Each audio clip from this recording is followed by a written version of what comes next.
I know you probably have a very important question that you would like to ask. And that question is when? When? When is the selling going to stop? Because it's a bloodbath. I mean, where is the bottom in this market? It seems like it doesn't. Right now, it does not have a bottom. But if you remember, you go back to a couple of the stock market mutterings that we've been doing, especially the last two, I have been religiously talking about how important these upcoming levels were to the market and what they meant going forward, and we seem to just have gone right through them like they were butter, and the market finally really took a beating this week. I mean, it's been going down since October, but really got hammered every day red this week. So I'm going to try to help you out with that regardless of what your goals are, financial goals or thinking. I'm going to try to pick out a couple of spots that we might see a bounce, because after selling like this, you're probably going to get some kind of bounce. Are we going to go back to a bull market? Are we going back to all-time highs? Probably not, but you should be seeing a bounce here sometime soon. So we're going to try to get a few levels here for you. Before I do that, don't forget, if you guys need help with your trading, you need some sense made out of what's happening, you want to excel in markets like you're seeing right now, visit thelincolnlist.com, click on the Trade Room tab. You can start trading with us right away. Now remember, this week as well, we have half a day not New Year's. We have half a day for Christmas Eve. Market's only open for half a day. All of the day off for Christmas. So on that note, I want you guys to have a great Christmas. No matter how your year has gone, no matter what kind of mood you are in, this is the time of the year for you to reflect on the good and bad that you did in 2018.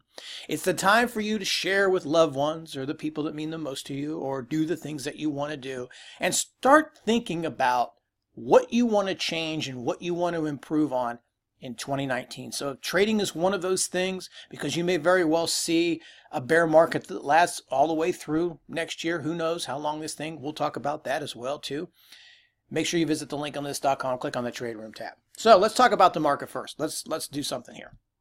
If you remember, I was talking about how important this 260 was going forward with the market. Now, for you new people out there that's learning about technical analysis, everything runs off of support and resistance. You know, stocks just don't trade around numbers for the hell of it. They usually trade from one level to the next level, whether it's a previous resistance level to next resistance level, from support to resistance, from resistance back to support, and so on. These numbers have meaning, and sometimes the numbers that you look at have bigger meaning than just other numbers. So when we're talking about 260, we knew that was going to be a big deal, because that was taking you back into May. So for the most part, the market has held up solidly on several tests since May and has held 260. Well, you see it just blows through 260 like it was not even there, and you just start selling off. So that next level we were looking at was, I felt that we were going to end up at February's lows, or challenge the lows of the year at 253. That also happened, and the same thing as 260, it just went through it like it was non-existent. So now you've got to go back and you got to look a little deeper in your charts. So remember that each level that you start approaching now is that much more important, because remember, the theory behind support and resistance is the further you go back in time, the more important that level is. So we're going to take a look at this, and there are a couple of interesting things.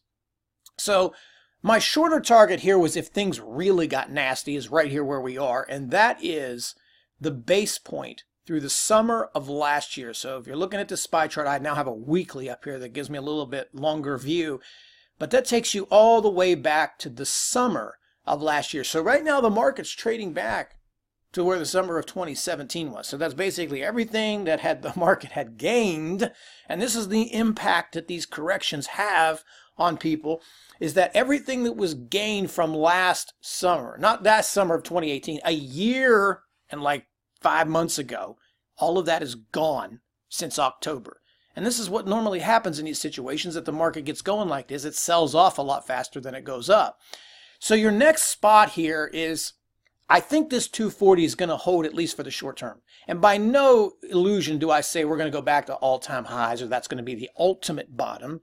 But you should see some type of a bounce once you're getting down into these levels, this much selling, this much panic, this much liquidation. You should see some bounce here in the near future. Now, there might be this overhanging You got some overhanging things like, there's always a possibility of a trade deal. You got this government shutdown that might add a little to it. And of course you have tax loss selling, which a lot of people haven't talked about. So that's something important there to look at as well.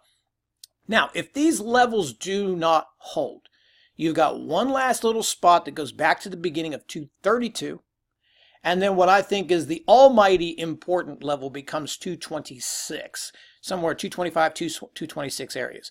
Why this is so important is because this is where 2016 rally started. This was the opening prices roughly around the beginning of the year of 2017. So that means one of the most bullish years in history is practically gone.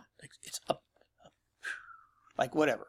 So that would mean that all of 2017 will have been given back in this. That's a big time number down there. So if you're looking for some landing zones, I'll give you some numbers. Now when I say this, that doesn't mean when it hits it that it's going to bounce. That's not a guarantee, but you will see something there that'll give you a clue as to whether it may bounce or whether it doesn't. So I would look first right here at 240. This thing needs to stick 240 or it will get worse.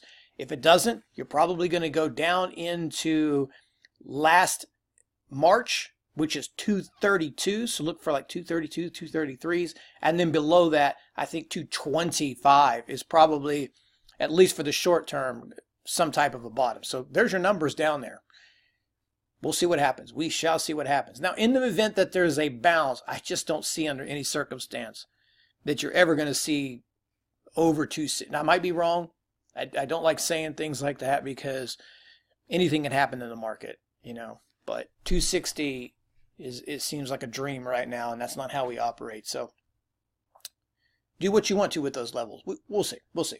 Now, how this plays to stocks, I mean, stocks normally move however they want to, regardless of the market, because like they say, it's not a stock market, it's a market full of stocks. And there's always something going on or something else that's kind of independent of the market. However, when you reach these levels like this, where everything is insanity, it was the same way like last year, where everything was so damn bullish and so overbalanced to the bull side, that everything went up. Every dip got bought on everybody. Even if it was a pile of trash company, it got bought. Now you've seen that reverse. Even good companies are getting taken out to the woodshed and beaten down big time. I mean, you look at Apple right here. You're talking about a stock that was parked at 232. 232. God. It's hard to, it's been a long time since I've seen it, since 2008, since I've seen corrections like this. 232 to 150. 150. I mean, that thing's just murdered. And that's just that one. I mean, you go through there, Nvidia. I mean, this thing is trading back to levels of a couple of years ago. This thing is down a lot. So all these have really been beaten up. Facebook, Google, Amazon, Netflix. Netflix has really been hammered. Now, I know a lot of people look at these prices and they say it's a good deal. You're hearing this word cheap float around. Like everybody says, this stock is cheap. That stock is cheap. Well, define cheap. What do you mean cheap? Cheap as in price because it was 230? And I think what a lot of people fail to realize is how far up in the first place that these stocks were. Let me give you a little example here. And that is Netflix. Okay, I mean, you look at Netflix, and yes, this thing has been, people will say it's cheap because it was $400 in October, or I mean, in the summer, it was $400, over 400. So people look at it and go, oh, it's half off. It's down here in the 200s, and they say it's cheap, it's cheap, it's cheap. It's gone down. It can't go down anymore. You realize that this thing is still green on the year. It opened up the year at 195. I mean, this thing's not even negative for the year. So that's telling you that from the beginning of the year to July, the thing went from 200 to 400. It doubled in price, right? It went up 100% actually. And now it's given back this. It's like that's not a lot when you start thinking about it. It could give all of this back, which is back down to 200. So when you're looking at stocks like that, if it gives it all back, like I would be interested in buying this for a trade at 200. I'm interested in Apple right here at 150 if 150 holds to 145. I think these are good longs, but only for a short period of time. Like I said, I'm under no illusion that we're going to go back to all-time highs. This is the absolute bottom. You know, maybe if your time horizon's 10 years, buy away here. But all of these are so beaten up. And the thing is, with Netflix, I think this is still a short here because you finally lost the lower part of what was and had been the daily support on this thing. And that's going all the way back to the earlier part of the year, like February. You got a nice little takeout right here. So I think this one's still a short.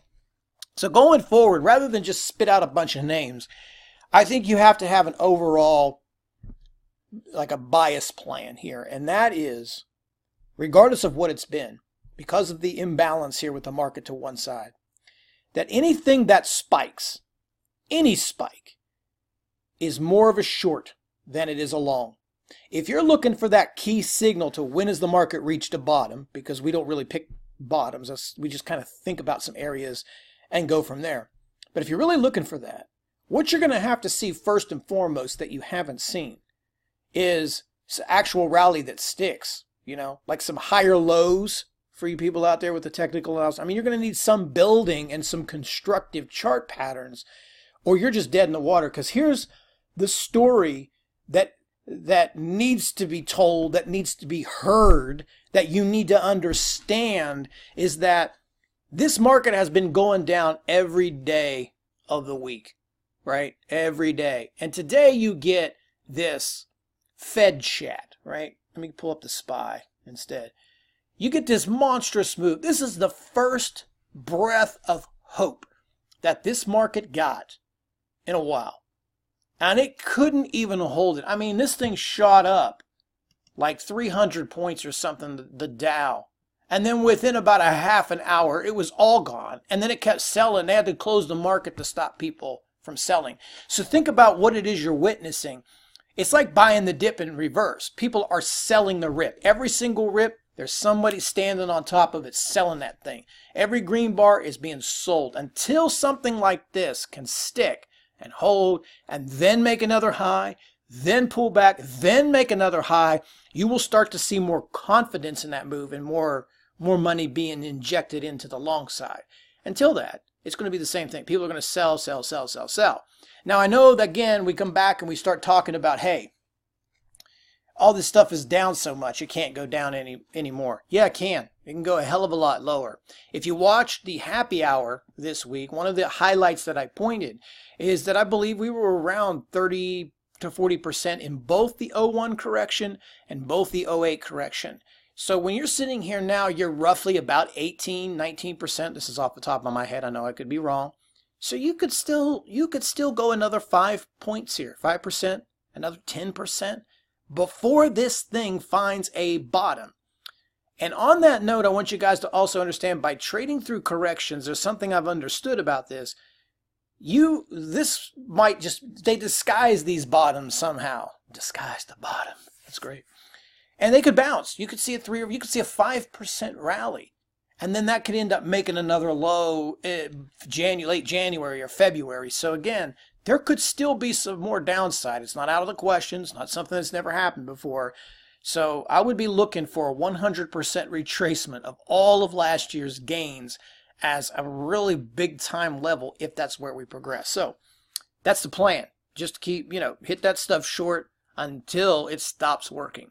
So I'm going to leave it at that. I know it's kind of a wacky week. I know some of you got a lot of stuff going on. Maybe you're working, maybe you're not. But if you're trying to make that next step, get ready for next year. Visit thelincolnlist.com. Click on the Trade Room tab. Start trading with us right away. Thanks for watching this week's Market Mutterings. There is one left. One left for 2018. Yep, one left. So let's see how it goes this week. As always, if you need my help, support at thelincolnlist.com is my email. Take care, trade well, and have a great holiday.